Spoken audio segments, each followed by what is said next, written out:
Suprabhatam students, नमस्कार students. यह आपका जो कक्षा 9 का जो पाठ 5 है सुक्ति मुक्तिकम, इस श्लोकों का हिंदी अनुवाद मैं आपको समझाऊंगा। और इससे पहले हमने जो कक्षा 9 का जो पहला पाठ था उसके मैंने श्लोकों का हिंदी अनुवाद समझाया था। और इससे पहले मैं कक्षा 8 के जो कंप्लीट श्लोकों के जो पाठ थे सबका हिंदी अनुवाद मैंने समझा दिया था। जैसे नौवे जो कक्षा 9 के जो पाठ है श्लोकों का हिंदी अनुवाद है उन कंप्लीट का समझाऊंगा, जिसके बाद मैं कक्षा 10 के जो श्लोकों का हिंदी अनुवाद है उनका हिंदी अनुवाद में समझाऊंगा। तो देखते हैं हम कक्षा 9 का जो पांचवा पाठ है सुक्ति मुक्तिकम, सुक्ति मोती के समान। 3 श्लोक है, इनका हिंदी अनुवाद देखते हैं। पहले देखते हैं पहले श्लोक का। व्रतम यत्नेन संरक्षेत वित्तम येति च याति च क्षीणो वित्तत क्षीणो व्रततस्तु हतो हते। व्रतम यानी चरित्र की प्रयत्न पूर्वक रक्षा करनी चाहिए। वित्तम यानी धन तो, एत यानी आता, यत यानी जाता है, नष्ट होना, वित्त यानी चरित्र के नष्ट होने पर, क्षीण नष्ट होना, व्रत यानी क्या होता है, चरित्र होता है। वित्त यानी धन, व्रत यानी चरित्र, व्रत यानी चरित्र। ध्यान देना, नीचे लटका हुआ क्या आएगा, चरित्र आएगा, और वित्त यहाँ पर भी लग गया, ओनली ई की मात्रा, यहाँ पर ई की मात्रा है, इतना सा फर्क है। हत होता है यानी नष्ट हो जाता है। तो देखते हैं श्लोक नंबर 1 का हिंदी अनुवाद हम।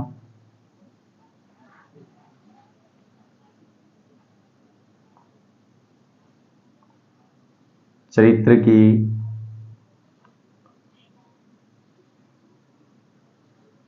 प्रयत्न पूर्वक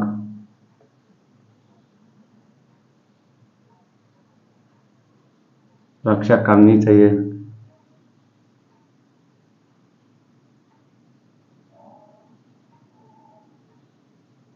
करनी चाहिए। धन तो आता, धन तो आता जाता, धन तो आता जाता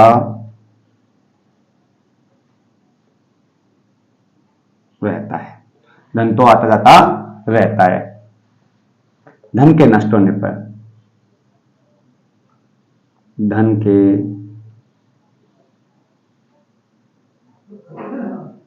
नष्ट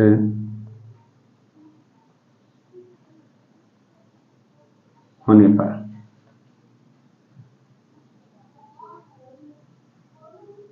व्यक्ति निर्धन नहीं होता है। धन के नष्ट होने पर व्यक्ति निर्धन नहीं होता है।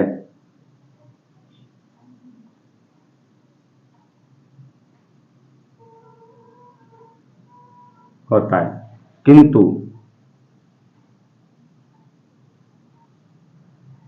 किंतु चरित्र के नष्ट होने पर, चरित्र के नष्ट होने पर,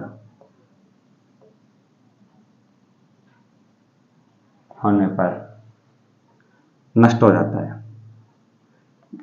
चरित्र के नष्ट होने पर व्यक्ति नष्ट हो जाता है। व्यक्ति नष्ट हो जाता। देखते हैं, चरित्र की प्रयत्न पूर्वक रक्षा करनी चाहिए। धन तो आता जाता रहता है। धन के नष्ट होने पर व्यक्ति निर्धन नहीं होता है, यहां तक। किंतु चरित्र के नष्ट होने पर व्यक्ति नष्ट हो जाता है। दूसरे श्लोक का अनुवाद देखते हैं हम। सुरेतान धर्म सर्वस्वम सुरत्वा च एव अवधार्यताम आत्मने प्रतिकुलानि परेशान न समाचरित। सुरेताम सुनना चाहिए, धर्म सर्वस्व, धर्म का संपूर्ण सार, सुतन सुनकर के चय एव अवधार्यताम उसे ग्रहण करना चाहिए। अपने प्रतिकूल व्यवहार को दूसरे के प्रति व्यवहार नहीं करना चाहिए। समाचार व्यवहार नहीं करना चाहिए, परेशान यानी दूसरों के प्रति। ठीक है, देखते हैं दूसरे श्लोक का अनुवाद हम।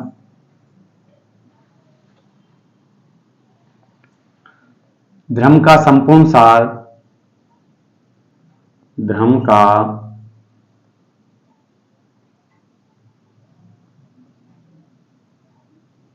संपूर्ण सार सुनना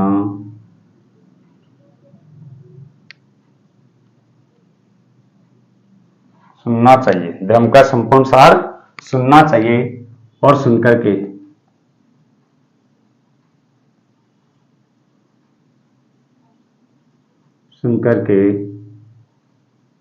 ग्रहण करना चाहिए, ग्रहण करना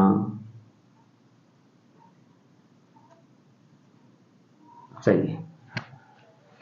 धर्म का संपूर्ण सार सुनना चाहिए और सुनकर के ग्रहण करना चाहिए। दूसरे लाइन का अपने प्रतिकूल व्यवहार को, अपने प्रतिकूल व्यवहार को दूसरों के प्रति नहीं करना चाहिए, के प्रति व्यवहार नहीं करना चाहिए, नहीं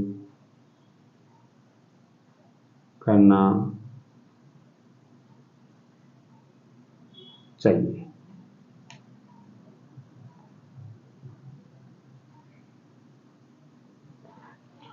देखते हैं दोबारा से, अपने प्रतिकूल व्यवहार को दूसरों के प्रति व्यवहार नहीं करना चाहिए।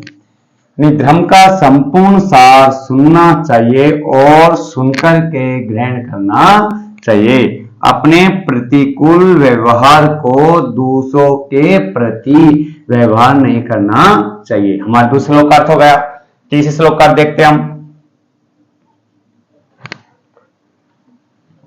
प्रिय वाक्य बोलने से, प्रिय वाक्य बोलने से सभी प्राणी तुष्यन्ते संतुष्ट होते हैं, इसलिए तस्मात् तदेव, इसलिए वचन यानी प्रिय वचन बोलना चाहिए, कंजूसी नहीं करनी चाहिए। देखते हैं दूसरे तीसरे श्लोक का अनुवाद।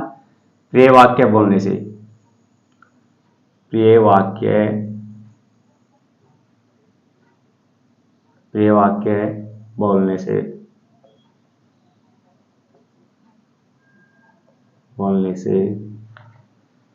प्रिय वाक्य बोलने से सभी प्राणी संतुष्ट होते हैं, सभी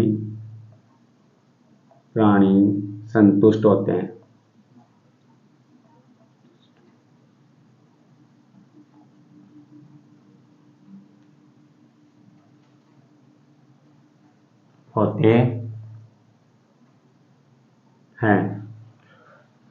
प्रिय वाक्य बोलने से सभी प्राणी क्या होते हैं? संतुष्ट होते हैं, इसलिए प्रिय वचन बोलने से कंजूसी नहीं करनी चाहिए। होते हैं, प्रिय वाक्य बोलने से सभी प्राणी संतुष्ट होते हैं, इसलिए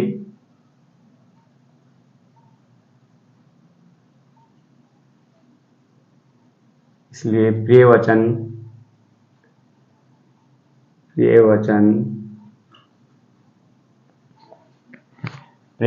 बोलने चाहिए,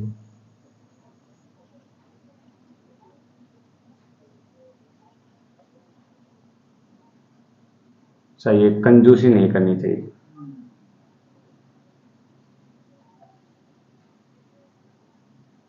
कंजूसी नहीं करनी चाहिए।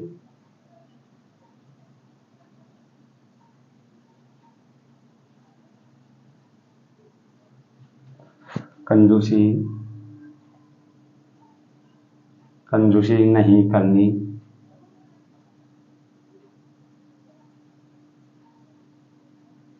चाहिए। देखते हैं दोबारा से। प्रिय वाक्य बोलने से सभी प्राणी संतुष्ट होते हैं, इसलिए प्रिय वचन बोलने चाहिए, कंजूसी नहीं करनी चाहिए। दरिद्रता का अर्थ होता है कंजूसी। दरिद्रता का अर्थ क्या होता है? कंजूसी। दोबारा देखते हैं। चरित्र की प्रयत्न पूर्वक रक्षा करनी चाहिए, धन तो आता जाता रहता है। धन के नष्ट होने पर व्यक्ति निर्धन नहीं होता है, किंतु चरित्र के नष्ट होने पर व्यक्ति नष्ट हो जाता है। दूसरा, धर्म का संपूर्ण सार सुनना चाहिए और सुनकर के ग्रहण करना चाहिए। अपने प्रतिकूल व्यवहार को दूसरों के प्रति व्यवहार नहीं करना चाहिए। दूसरा श्लोक हो गया। प्रिय वाक्य बोलने से सभी प्राणी संतुष्ट होते हैं, इसलिए प्रिय वचन बोलने चाहिए, कंजूसी नहीं करनी चाहिए। इस प्रकार से हमारे क्या हो गए? पहला, दूसरा, तीसरे श्लोकों का हिंदी अनुवाद हो गया। ध्यान से पढ़ोगे तो आपको समझ में आराम से आ जाएगा, बिल्कुल क्लियर समझ में आएगा। ठीक है, मैंने एक एक शब्दों को ध्यानपूर्वक लिखा है, साफ लिखा है। मानता हूं मैं बीच में लाइन नहीं खींच रहा हूं इसमें, ठीक है, परंतु फिर भी आपको देखोगे तो बिल्कुल अच्छी प्रकार समझ में आ जाएगा। यहां पर मैंने इन्वर्टेड कॉमा लगा रखा है, जहां पर खत्म होता है वहां पर भी लगा रखा है, इन्वर्टेड कॉमा लगा रखा है मैंने। ठीक है, इस प्रकार से हमारे 3 श्लोकों का हिंदीनुवाद है। अब ध्यान से पढ़ना, जो अगला अध्याय आएगा इसके बाद में हम इसके जो अगले जो श्लोक है उनका हिंदीनुवाद आपको समझाएंगे। ओके।